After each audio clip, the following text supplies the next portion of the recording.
27 ફરવરીના રોજ સુરતના Katargam police station વિસ્તારમાં એક 8 કરોડ રૂપિયાની લૂંટ થઈ હતી.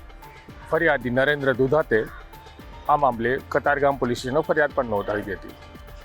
સહેજાનંદ ટેકનોલોજી પ્રાઇવેટ લિમિટેડના કર્મચારી નરેન્દ્ર દુધાત કંપનીમાં કેશિયર તરીકે કામ કરતા હતા. પોલીસે આ ગુનો નોંધી તપાસ હાથ ધરી હતી.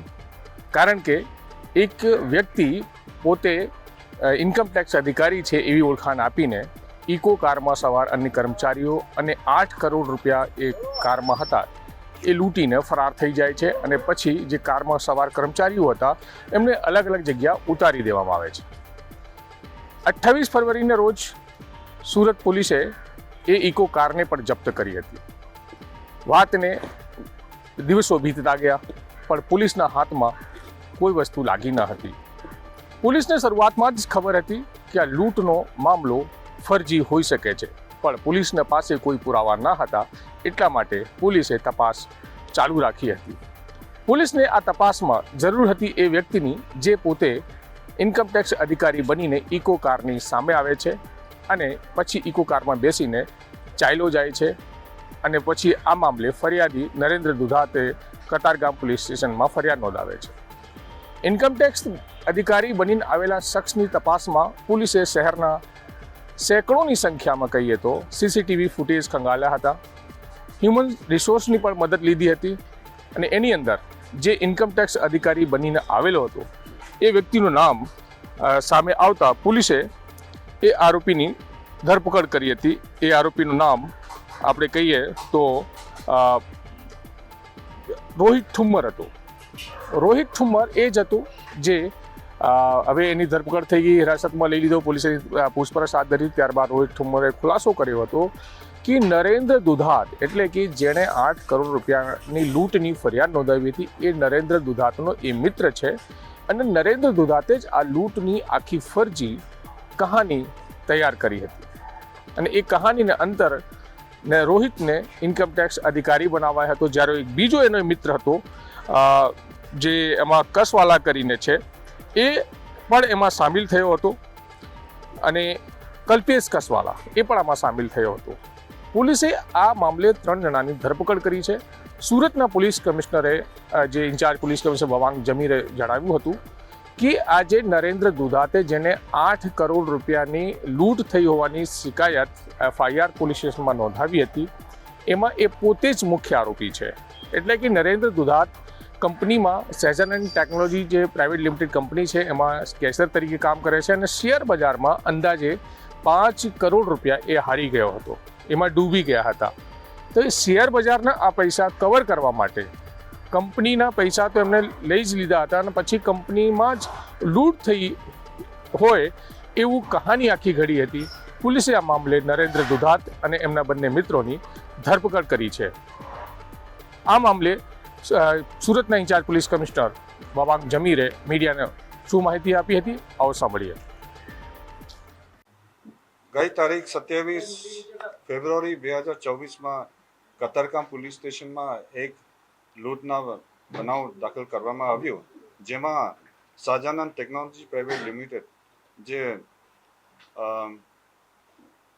એક ડાયમંડ મશીનરી બનાવવાળું કંપની છે, આના કર્મચારીના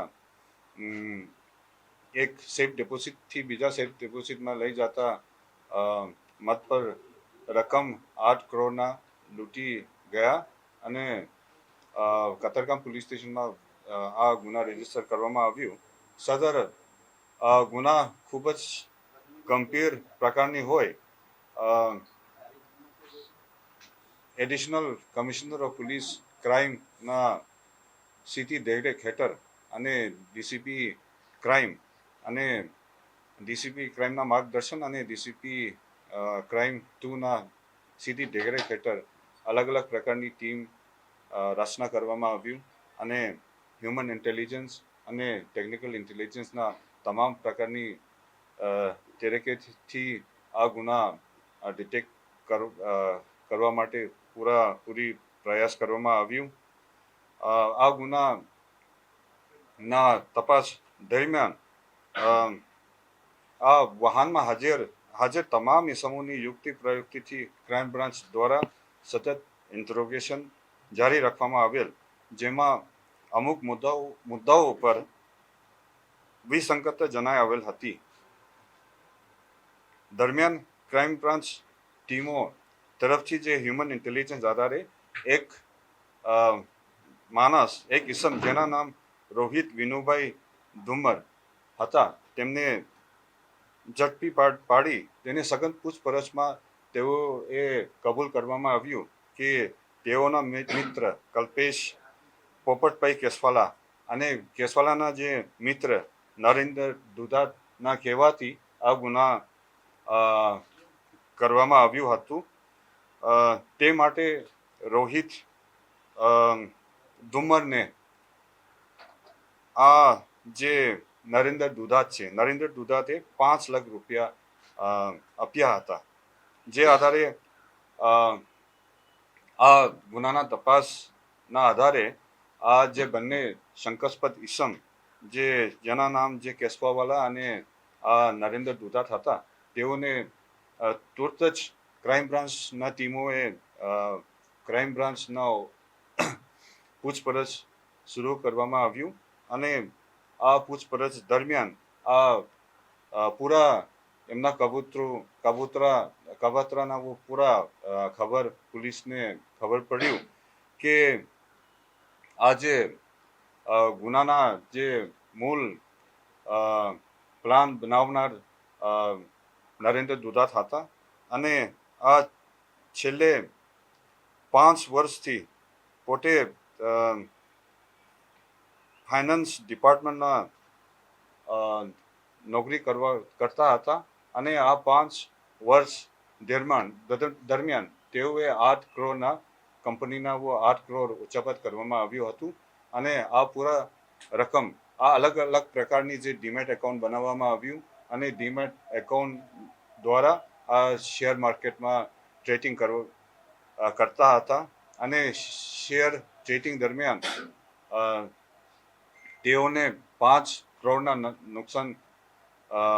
નુકસાન સફર કર્યું, જેના કારણે આ પૂરા કન્સ્પિરસી બન્યું અને કંપનીને આ રકમના હિસાબ ના આપવા પડે તે માટે આ લૂંટના ઉन्होंने તરકત બનાવવામાં આવ્યું અને પોતાના મિત્ર કલ્પેશ પોપટભાઈ કેશવાલવાલાને આ બાબતની જાણ કરી તેના અંગત વિશ્વાસ ભરોસાના એક ઇસમ જેના નામ રોહિત ધુમ્મર આ ઇન્કમ ટેક્સ ઓફિસરના સવાંગમાં બનાવવા માટે તેઓએ એક કોન્સ્પિરસી બન્યું અને આ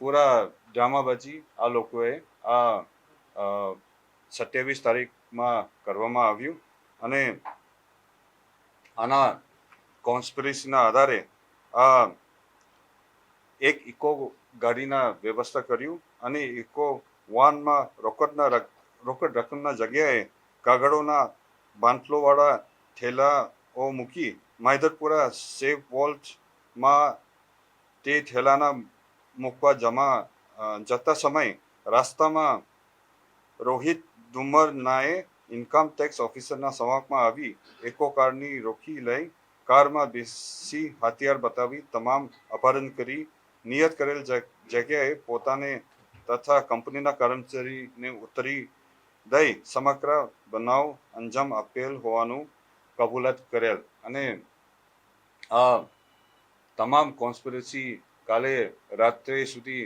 ઇન્વેસ્ટિગેશન દરમિયાન સુરત પોલીસ અને ક્રાઇમ બ્રાન્ચને જાણકારી મળ્યું હતું અને અત્યારે ઇન્વેસ્ટિગેશન ચાલુ છે અને જેટલા પણ આ ગુનામાં સંડોવણી હતા તમામને પકડવામાં તજવીજ ચાલુ છે.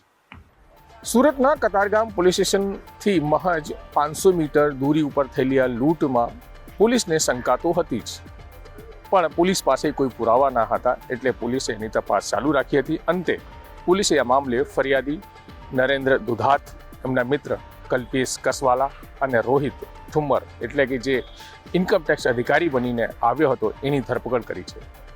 પોલીસને ખબર હોવા છતાં મહત્વની વાત એ છે કે પોલીસને શરૂઆતમાં જ ખબર હતી કે આ લૂંટનો મામલો આખો ફરજી છે, પણ પોલીસ પાસે કોઈ પુરાવા ન હતા. એટલા માટે પોલીસે ઇન્કમટેક્સ અધિકારી બનીને આવેલા વ્યક્તિની શોધખોળ શરૂ કરી હતી. રોહિત ઠુમ્મર પોલીસના હાથમાં આવતા જ, કારણ કે રોહિત ઠુમ્મરે પોલીસને ચક્રે ચડાવવા માટે શહેરના અલગ અલગ વિસ્તારોમાં ફર્યો હતો. એક તાપી કિનારે આવેલી ગૌશાળામાં પણ ગયો હતો, અને જે એક કોર્પોરેટરની ગૌશાળા હતી. તો પોલીસે આ મામલે ખૂબ ગંભીરતાપૂર્વક તપાસ ચાલુ રાખી હતી. અંતે પોલીસે 8 કરોડ રૂપિયાની જે ફરજી લૂંટ થઈ હતી એનો ભંડાફોડ કર્યો હતો. સંજય સિંહ રાઠોડ, ગુજરાત તક, સુરત.